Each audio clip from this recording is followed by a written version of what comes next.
Thank you, Brenda. That was awesome. Today's welcome words are by Rachel Rott and me. Welcome, you questioners, seekers of truth with a capital T, pilgrims longing for sanctuary, travelers needing harbor from the storm. Welcome, those who are holding on by a thread, determined breakers of the chains of loneliness and isolation. You pushed through your fear because something told you that you deserve to belong, and you do. Welcome. Welcome those who braid ropes again and again. You have been there for our siblings who were just hanging on. You gave them a hand into community and told them that they could rest here. Welcome you who seek spiritual and religious community for your children and grandchildren. You entrust your young people here, and we, as a community, commit to nurture and respect them. Welcome, children and youth. You give us the gift of your wisdom, your joy, your curiosity, and you trust that we will hold it all safe, and we will. Welcome. Welcome home. How do we make this tender place wider? How do we stretch into a bolder welcome? With the radical generosity of our hearts, how do we expand into that? Can we imagine ourselves as the stewards and ushers not only into this space, but into our circle of belonging? Can we commit and recommit and recommit to being accountable to one another as anti-racist, anti-oppressive community that centers marginalized voices, that listens to those voices, especially when they're saying things that's hard for us to hear? Can we be willing to change? Can we be willing to grow? When we break our agreements with each other, can we offer amends? Can we be humble and generous? Yes, there is enough grace here. There is, in this place, a possibility of healing, of repair, of making things right within ourselves, between us and the wider world. There is, in this place, possibility. Welcome home. My name's Reverend Renee Jansky, and if you're interested in getting involved with any of our awesome programs, please reach out to me or anyone else in leadership today. We'd be happy to talk with you. Unitarian Universalism is a pluralist religious tradition that values freedom in religious thought and believes that there are many paths to goodness, because there are. We uphold the beauty of our interconnections to each other, to the earth, and to the world in which we exist. You choose to affirm love and hope as we journey together in community. And so we welcome you, whoever you are in this moment. Wherever you are on your spiritual journey, you are welcome here. Please don't hesitate to ask the greeters or ushers for help if you have any questions or need hearing assistance or just need to know a few things. Ask the greeters. They want to help. If you have a joys or concerns you wish to share, you're welcome to fill out a yellow joys or concerns card in the seat back in front of you, and you'll have an opportunity to bring those forward later in the service. Facebook friends, if you have a joy or concern that you would like to share, go ahead and type those into the chat. And when you will also be able to have those read aloud during the joys and concerns. And we're glad you're here. Let us move into today's service with a heart of learning, willing to be authentic with each other, honest within ourselves, and opening to connection in all its forms. Reverend Stevie.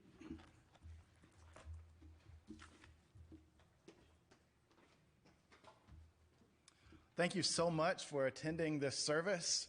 As we enjoy the postlude, we can enjoy. I'm acting like I think it's at the end of the service because I don't need to say anything else, right? Renee said plenty. It's awesome. It's awesome. Why do I need to say anything else? Okay. I am the Reverend Dr. Stevie Gaines, they, them, and I am excited that you are here. And as I near the end of my time in this role as minister of this excellent congregation, I'm spending a couple of Sundays this month talking about things that are really important. And this part of the service is called Call to Worship. And that word can be a little bit troublesome for some of us, and it has been. But worship is simply elevating what is most important to us, right? What is worthy of our attention and our focus. And so really, we do that all the time.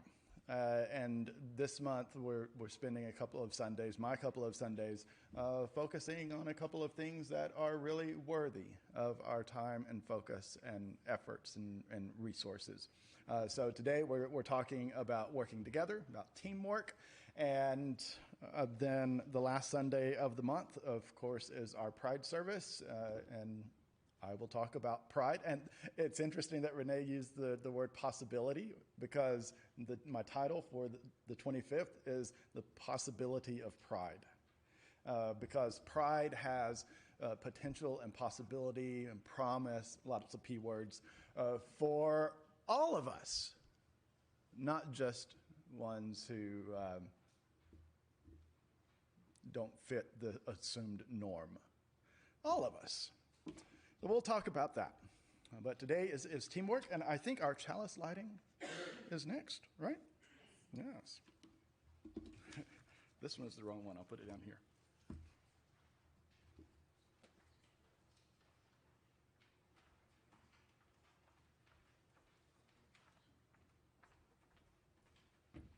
I feel welcomed and called. Thank you both. All right, Sam isn't with me. I'm pretty sure that he chose to play with Aria. So. Love is the spirit of this community, and service is its prayer. To dwell together in peace, to seek knowledge in truth, and to help one another. Thus do we covenant together. All right. Is it? Now what? Oh, stand up, please. And now we're going to have a hymn. It's hymn number 298 in the gray book, or you can follow the words on your screen.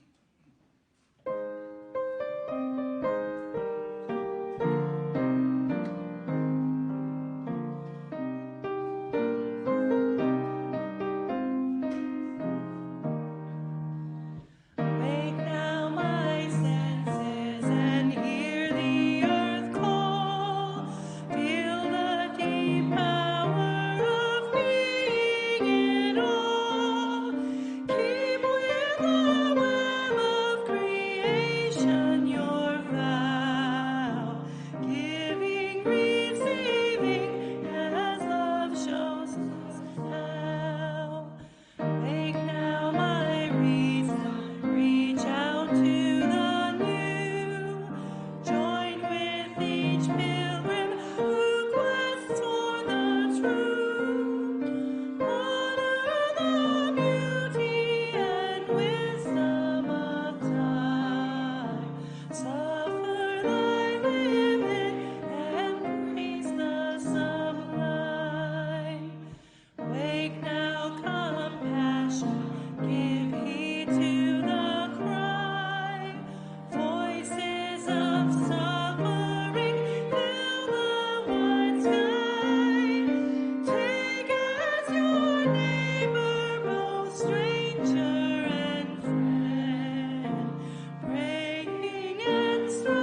Good morning. So, for today's Time for All Ages, we're going to do something a little different. We're going to play a short cooperative game. And for this game, I will need some volunteers. So I would first open it up to any kids and youth that want to participate. Feel free to come up if you're up for it.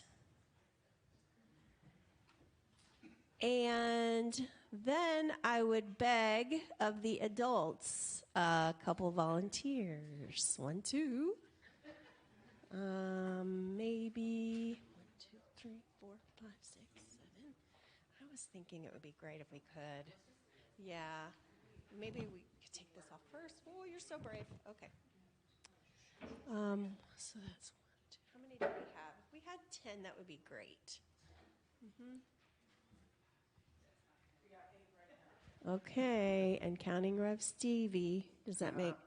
Are you joining us? I wasn't planning to, but Nope, you do not have to. No, you do not have to. It's okay. 1, 2, 3, 4, 5, 6, 7, 8, 9. Yay! Come on up, Linz. Okay. So for this game, we need to kind of make a square or circle around this like area here.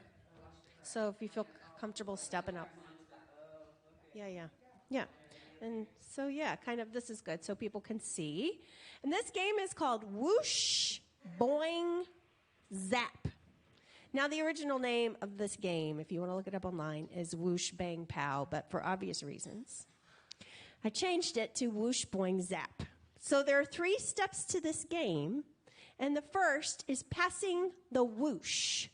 So for the whoosh, you can only pass to your right or to your left. And you pass the whoosh by making this sound, whoosh. So everybody practice making this sound, whoosh. And you do this motion right here, whoosh. So we're going to practice passing the whoosh to the right. Ready? Go. Whoosh. Oh, sorry. You only pass it one at a time. Okay.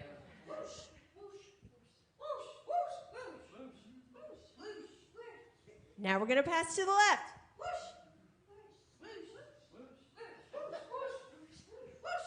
We're great at this. We are great at this, okay? Who remembers what the second step of the game was? Boing. Boing enables you to reject someone's whoosh, okay? So you do boing by going like this. Boing. Okay? So everybody practice. Boing. Okay.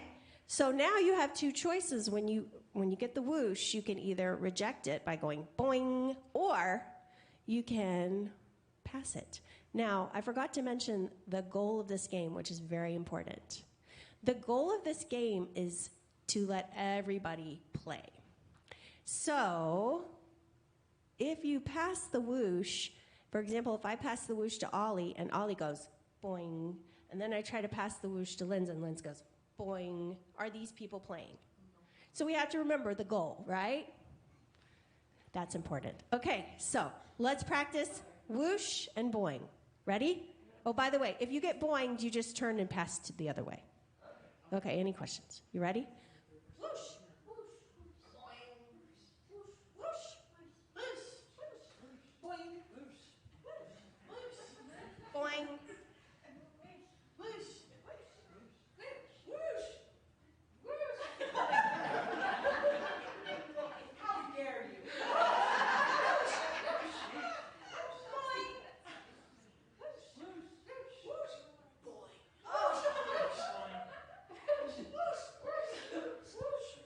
I have the whoosh. Okay. Who remembers the third step to whoosh, boing? Yes, zap. Zap enables you to pass the whoosh across the circle. I cannot zap Linz and I cannot zap Ollie, but I can zap all these people. Now, a couple things about the zapping and the boinging. You cannot double zap. So if I zap Melly, Melly cannot zap me back or zap someone over here. Once you're zapped, you have the whoosh. You cannot boing. You cannot boing a whoosh, a zap. You cannot boing a zap. So if I zap you, you can't go boing and send it back to me. Nope, you've got it. And you have to pass it either to the left or the right. Does everybody understand the rules? because that's also important.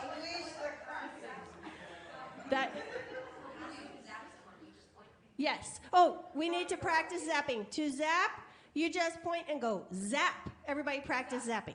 Zap. Okay. So, yes. I mean, I could, yeah, anybody, okay. I think we're ready to play. And we do need to remember the goal. Does anybody remember the goal? Everyone play. Okay. Now we're going to play the full version. Ready? I'm ready. Whoosh. Whoosh. Whoosh. Zap. Whoosh. Boing. Whoosh. Zap. Whoosh. That's a zap, is it? Whoosh. Whoosh. Zap. Whoosh. Whoosh. Zap. Whoosh. Boing. Whoosh. Whoosh. Zap. Whoosh. Boing. Whoosh.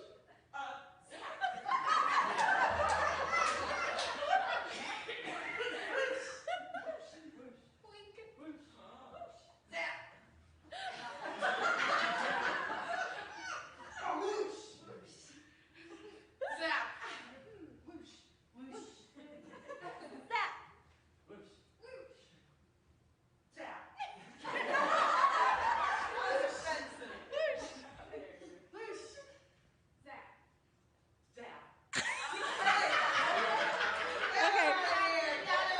Let's give our volunteers a round of applause. Okay, before you sit down, how was that for you? Anybody want to share? So was there anything about that game that was difficult for you? Liz, do you want the mic? Okay. Right. Okay. When I play this game with kids, they boing, boing. The boing is their favorite, and so these people are just like, so it's really hard to remember, but you guys being UUFFers, very inclusive, so round of applause. Have a seat. Okay, so one thing I want to show you is the next slide is something that I include in my lessons. I'm an elementary school counselor, and so I teach a lesson on cooperation, and we play this game. And at the beginning of the lesson, we talk about these three things, which I think are relevant. Cooperation means working together to the same end. And if you break those two things down, working together involves so many things. It's very easy for me to say, cooperation is just working together. Well, those of us who have experienced cooperation know it is not that simple, because we have to be proficient at communicating, which is the whole thing, solving conflicts, which do happen because of the diversity of people, listening, decision-making, problem-solving, planning, persuading, being reliable, respectful, and inclusive. So working together is complicated, but we also have to have the same goal in mind. And so thinking in terms of our fellowship, of course, our goal would be our principles and our covenant. And so that's a really important part of cooperating in our fellowship, I think, is keeping those two things as an anchor in everything we do, everything we do. So thank you. That's it.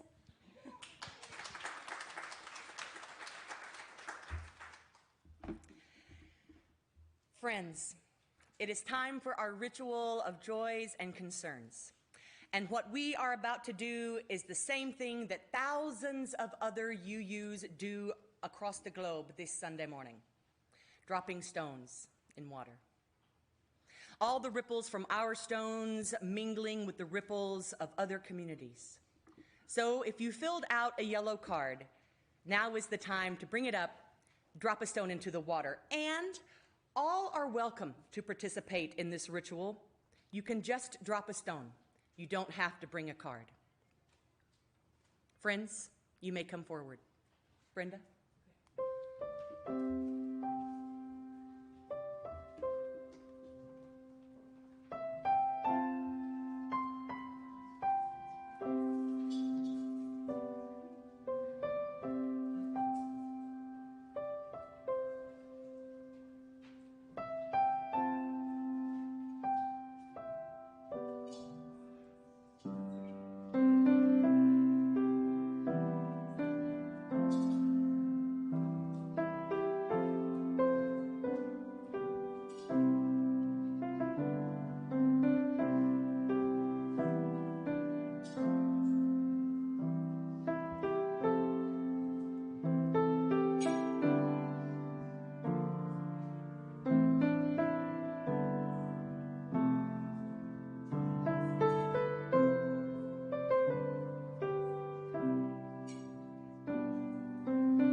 Thank you, Brenda.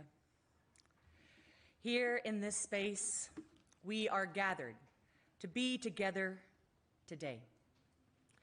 Here we are gathered, called to be in community together, like a family, our UUFF family. Here we have gathered to remind ourselves of joy and goodness and to hold space for each other through the hard stuff. Part of our gathered space today are folks participating on Facebook. Carol, Melly, will you drop a stone for the unnamed sorrows perhaps here today? To those who are suffering today, we see you, we hear you, and we're with you. May we pause, take a couple of breaths, and hold gently all those concerns, named and unnamed, that are gathered in this room today. Let's breathe together.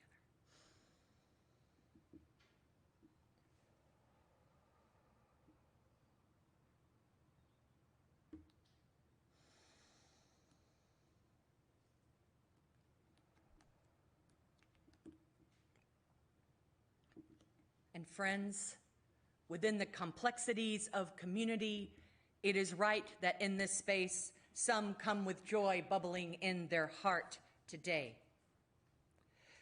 Alicia shares that I am joyful for my relationship with my partner. Stephanie Bentley shares, attended the Arkansas Play Therapy Conference, one step closer to my dreams of being a registered play therapist. And Enoch shares, I'm engaged.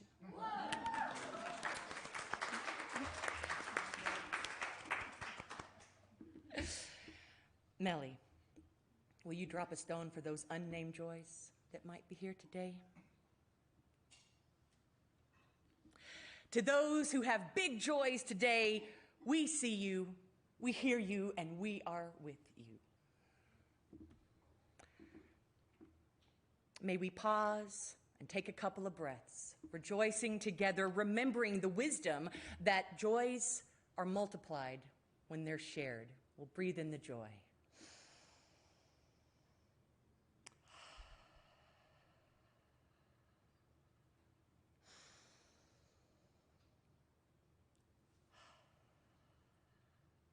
Here in this space, we are called to weave the web of community.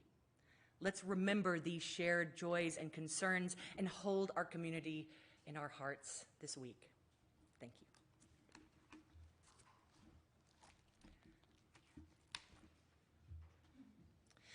It is a ritual on Sunday mornings in our fellowship to take up the offering. It is good to remind ourselves from time to time that the offering is symbolic as well as practical. We know that it is through pledges that we build our budget and fund our yearly programs, pay our staff, and finance the comfort of our buildings, and so much more. And we know that we could easily submit those pledge checks or click the donate button to the church at any convenient time, and of course that's fine.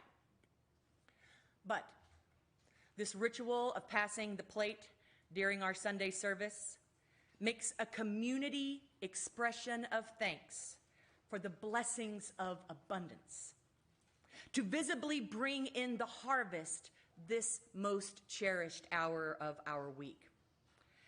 Our offering says that the act of giving is essential to our spiritual well-being as anything else we do here on Sunday mornings.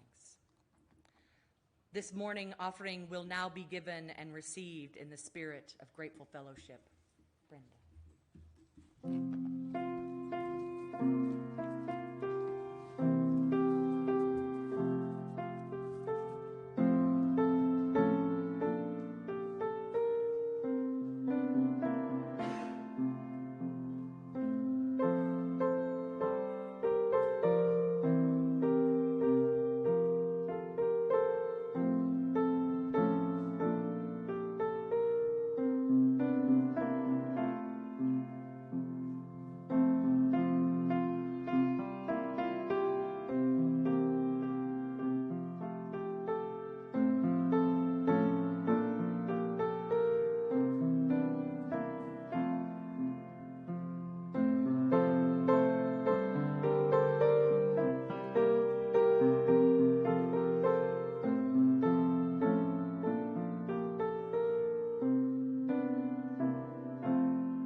I've heard about shared ministry in my time here, and the phrase shared ministry in Unitarian Universalism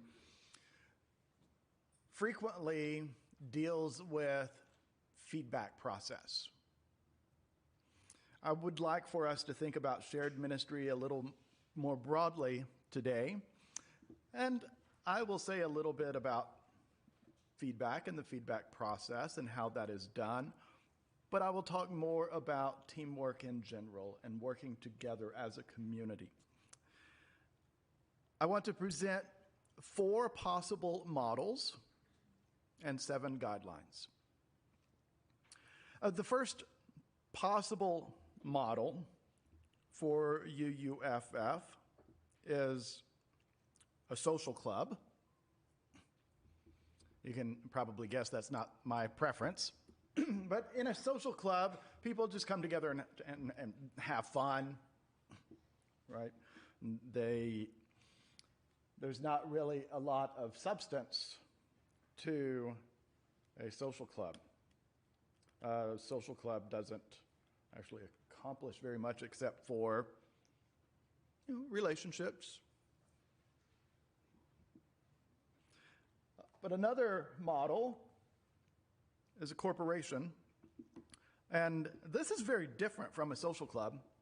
This can involve a lot of work, but there's a heavy focus on organizational stuff and money. A third possible model is a hospital.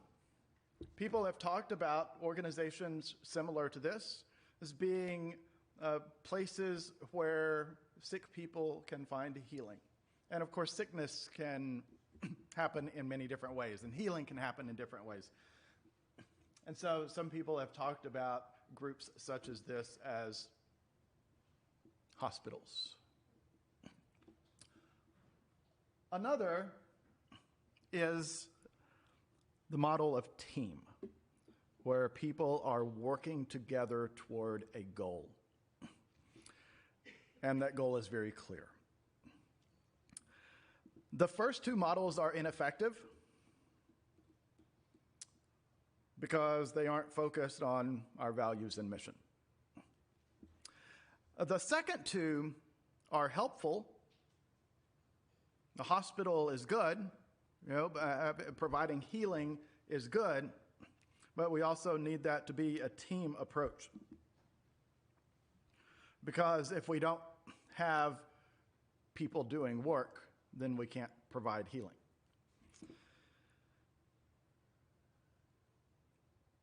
So we need to be a group where all people can find acceptance, belonging, and empowerment if they share our principles and values. And if we're going to make a real difference in Fayetteville and Northwest Arkansas, we need to especially welcome community members who have more difficulty in finding acceptance, belonging, and empowerment elsewhere. And hang on, let me say that again. If we're going to make a real difference in Fayetteville and Northwest Arkansas, we need to especially welcome community members who have more difficulty in finding acceptance, belonging, and empowerment elsewhere. And being that kind of group takes work. It requires us to work together as a team. And if we don't, then we can't provide that for the community. So here are some teamwork guidelines, 7 guidelines, and this is a vision or a proposal. It's not me telling you what to do. And it's not me trying to correct anything. It's just a proposed model, some guidelines of teamwork. The first one is equality, because all of us are ministers. A minister is simply one who serves. So all of us are ministers, even though I'm the one with the title for a couple more weeks. All of us do the work. We don't pay staff to do all the work. We pay staff to help all of us do the work. All of us are ministers.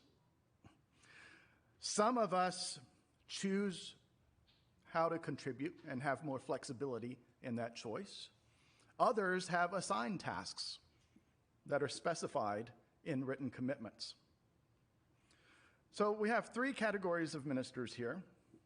We have the professionals, the ones who are paid. We have the lay leaders, and we have general members. And all work together as equals with different roles and responsibilities, which connects with the second guideline, responsibility. Professional and lay leaders here have different responsibilities. They're responsible for different areas of the work.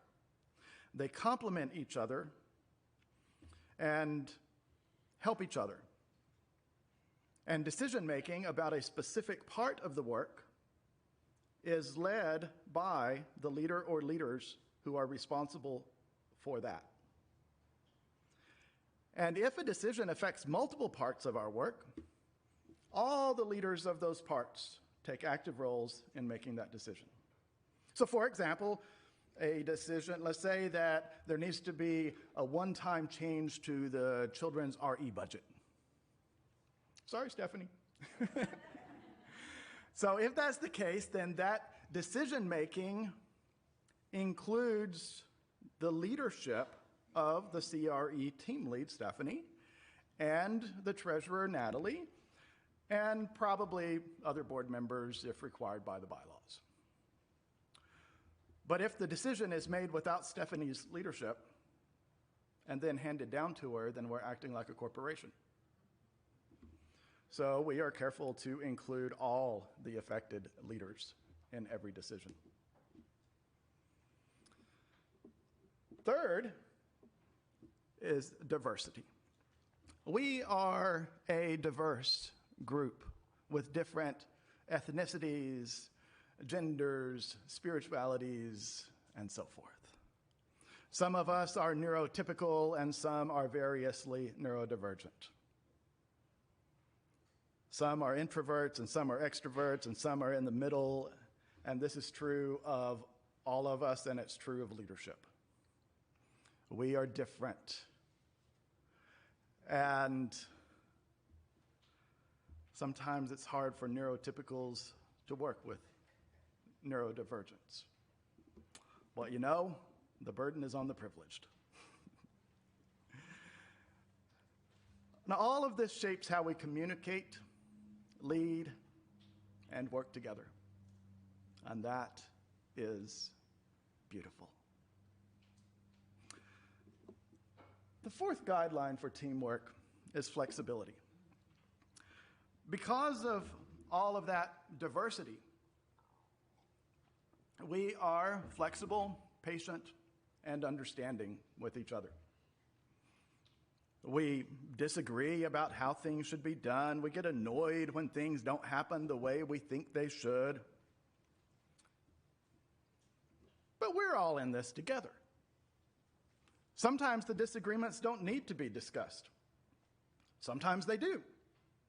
And when they do, the discussions should be friendly, respectful, and open, including everybody involved. Which gets me to the next guideline, openness. When disagreements need to be discussed, there are ethical and unethical, effective and ineffective ways to deal with them. Now, of course, ethical and effective aren't always the same, but they can be if our goals are aligned with our principles and values. So, since our first principle is a commitment to the worth and dignity of each one of us, then if I have an issue with how Renee or Joanna or Jean or Dinah or David or anyone else is doing things, I should talk with that person about it. If for some reason I just can't bring myself to do that, then I need to talk with another leader about my concern and let them share it with the responsible person with my name. According to UUA guidelines, anonymous feedback is unacceptable because it causes confusion, it hurts mental health, and it destroys relationships. So instead of secret conversations, we talk openly about whatever we need to discuss. 1, 2, 3, 4, 5, 6 is humility. All of this requires humility. Because humans working together is icky. And because I don't have all the answers, neither do you. I'm not in charge, and neither are you. We're all in this together as equals. And when I have an idea of what we should do or how we should do it, I might be wrong. And even if I'm right, I need to remember that what we are working toward together is more important. What we're working toward together is more important than being right. And that's why this is a proposal. I don't assume that I have all the answers. I don't assume that I know for sure what's best for everyone. I'm just a UUFF member who happens to be the one with the minister title right now. And that gives me the opportunity to share this vision with you. But all of us together get to decide what to do with it. I said, even if I'm right, I need to remember that what we're working toward together is more important. So what are we working toward together?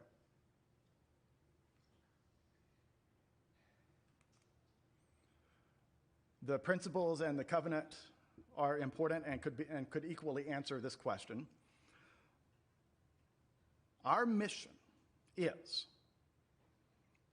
as a diverse, accepting faith community, we promote justice and service while seeking personal and spiritual growth. Now, a long time ago, you probably learned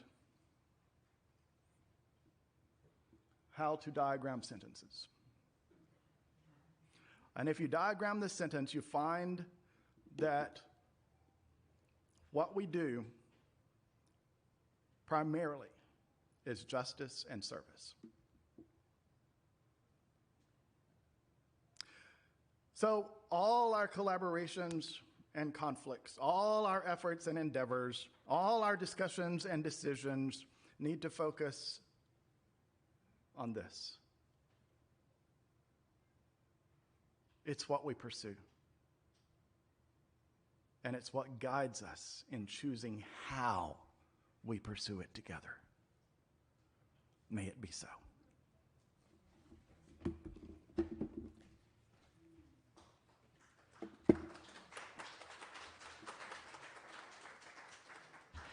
Thank you, Reverend Stevie. Let's all rise as you are able in body or spirit and sing Lean on Me. If we are wise, we know that there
extinguish our chalice.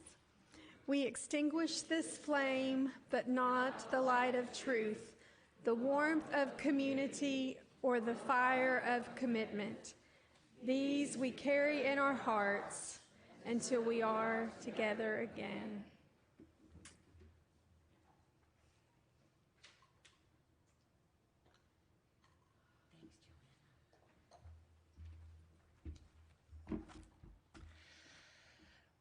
We are friends, a fellowship of action and activities, and all of our upcoming events can be found on our weekly email that Fawn puts together so beautifully for us every Wednesday. If you're not on that email list, let us know and we can get you there.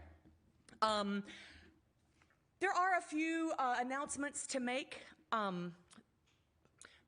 Today after service, we will have a Web of Life rehearsal for summer solstice. And then we are still waiting on information about the Pride Parade, y'all. Still waiting on it, still waiting. But they said that it would be here this coming week, so that I'll be able to tell you where and when to line up and all of that goodness.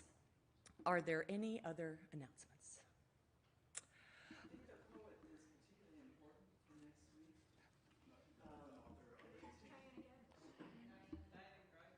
Yes, absolutely. Oh my goodness. Did y'all hear that? She's amazing. Next Sunday, 3 p.m. We should all try to come to hear her. That sounds fantastic. Thank you. And after the solstice event, we'll have a potluck lunch. That's always fun. Okay. Thank you so much for coming today. Love all of you greatly. And here's our postlude. Oh, I'm sorry. Just kidding. I'm just kidding. Closing words. Just kidding. Oh, wow. Yes, the next Sunday we'll be busy. We'll have the service at 11 o'clock, followed by potluck, followed by the author event. Diana is an award-winning author who's traveling through the South and speaking at events. And she contacted me about organizing something here. So we're partnering with a couple of other organizations to plan this. And we get to host it right here at 3 o'clock. So I encourage you to come. And if you go to the e-news, then you can find more information and information about her recent book. And so poet, essayist, author, speaker. Yes, it's free. Yes, and there will be refreshments, and I've been trying to get copies of the book for the event. We will see if that happens. Anyway, I am so delighted that you chose to come here today and that you are here, part of this group. And if you are here in this room or by Zoom, whether you're a member or not, then at this moment you are part of this team. And if you aren't officially a member, why don't you consider? Because this is an exciting team to work. We like working together. And I am so happy to be here. And I'm happy that you are here. And I hope you have a great week. Now we have refreshments.